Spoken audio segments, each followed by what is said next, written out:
Hi, I'm Valerie Lapointe, and I'm a story artist at Pixar. I'm going to be your host for our first lesson on storytelling, designed to introduce you to how we tell stories at Pixar. Throughout the next 6 lessons, you'll have a chance to create your own stories, and you'll go from a rough idea to having real storyboards like we use at Pixar. Each lesson features Pixar story artists sharing their insights about the story development process. My name is Domi Shi, and I'm a story artist. Hi, my name is Sanjay Patel. I'm an animator and storyboard artist. I'm Kristen Lester. I'm a storyboard artist. Hello, my name is Mark Andrews, and I'm a director at Pixar Animation Studios. The goal of this video is to remind you that you already are a storyteller. It's something we do naturally and start doing as children. To kick this lesson off, let's hear how some of Pixar's storytellers first started telling their own stories.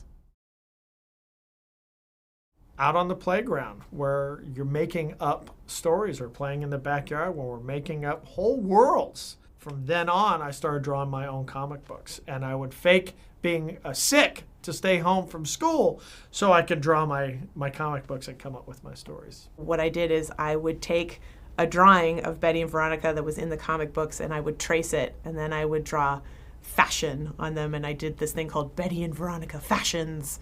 Somewhere in my mother's basement, there are thousands and thousands and thousands of these drawings of Betty and Veronica.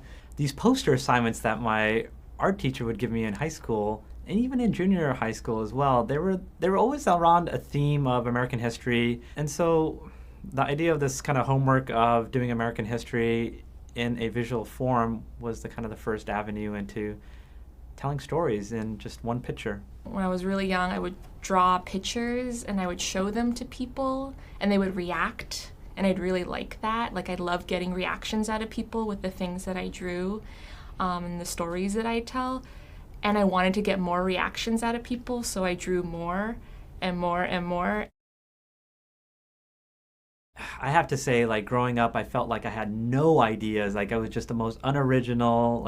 I always felt like artists have to have these kind of waterfalls of ideas, endless amount of ideas, and I had zero, I felt. So I get most of my stories and my ideas from my life. I think about a lot of stuff that's happened to me, like when was the last time I was happy? When was the last time I felt really sad?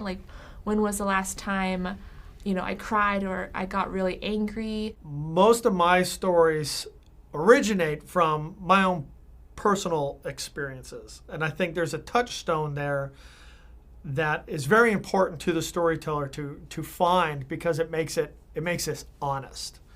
I'm not just gathering kind of ideas and chucking them together and there's a story. No story comes ready-made. One way is that I think long and hard about my experiences in life and moments in my life where I've had what I kind of consider to be an epiphany. I have gained some sort of insight or learned something that I think is really important to share with the world. I think those are the kind of stories that are really fun because they only can come from you and your experience. Nobody else can have the same insights as you because they haven't lived the same life as you. No two people will experience life the same, so no two people will tell a story the same way. Think of this as a superpower we all have, your unique perspective. Only you see the world this way. Now, I want you to think about a memory you have. It could be your most embarrassing memory, frightening memory, or a time you were very surprised. Whatever it is, it's a memory you remember vividly. In this first exercise, you'll have a chance to express this memory in various ways.